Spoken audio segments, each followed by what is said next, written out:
હે family, welcome back to my channel life is Jigna. કેમ છો તમે બધા? આઈ હોપ તમે બધા મજામાં હશો. તો આજે થઈ ગયો છે સોમવાર અને તે સાથે જ આજનો બ્લોગ સ્ટાર્ટ કરીએ છીએ. વાગવામાં થઈ ગયા છે 11:30 અને શ્રીજાબેન આવી ગયા છે. હેલો શ્રીજુ. અત્યારે અમે લઈને આવ્યા છે મકાઈના મમરા, કારણ કે હમણાં ત્યાંની વેફર્સ બિસ્કિટ બધું બંધ છે. તો આજે હવે મમરા તરફ વળી રહ્યા છે બેન. સારું છે એની માટે. તો બસ આ અપડેટ સાથે જ આજના દિવસની શરૂઆત કરીએ. જમવામાં બની રહ્યું છે અત્યારે મગની દાળ, પીળા કલર વાળી, ફોતરા વગરની. અને જે ગરમીનું પ્રમાણ વધી દોસ્તો, જો વાદળ આવે છે, 1-2 દિવસ વરસાદ પડ્યો તો એવું લાગ્યું કે ઠંડક ઠંડક થઈ જશે, પણ ના, ભગવાને તો 2 દિવસ ઠંડક કરીને 4 દિવસનો જે બફારો મારે છે ને, સખત બફારો મારે છે. અને મારા હેર હવે ઉગી રહ્યા છે ને, તો બધા ઊભા થઈ જાય છે, ખબર નહીં કેમ. કઈ નહીં, ચલો તો પછી આજનો બ્લોગ ધ્યાનથી જોજો અને એન્ડ સુધી જોવાનું ભૂલતા નહીં.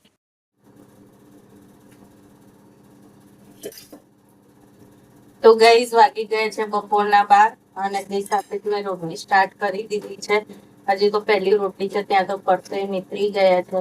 અને મસ્ત મજાની પુલકા રોટલી રેડી કરું છું જિગ્નેશ માટે, કારણ કે આજે બહુ દિવસ પછી એ રહ્યા બપોરે જમવા માટે આવવાના છે.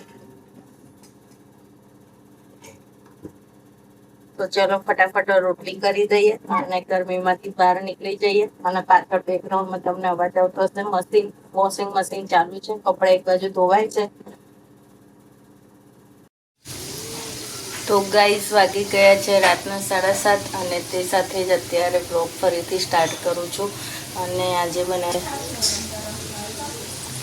સમોસા, એટલે આજે ફરી ડિનરમાં લેટ થાય છે. બપોરે ગેસ્ટ આવ્યા હતા તો એમની સાથે બેઠા એટલે વાતો કરતા કરતા કરતા મોડું થઈ ગયું રસોઈ બનાવવાનું.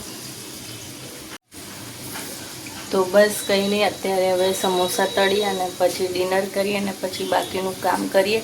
તો આજના બ્લોગને અહીંયા જ એન્ડ કરીએ છીએ. વિડીયો પસંદ આવે તો વિડીયોને લાઇક કરજો, ચેનલમાં ન હોય તો ચેનલને સબસ્ક્રાઈબ કરવાનું ભૂલતા નહીં. મળીએ કાલે એક નવા વિડીયો સાથે. ત્યાં સુધી આપ સૌને જય શ્રી કૃષ્ણ, બાય બાય.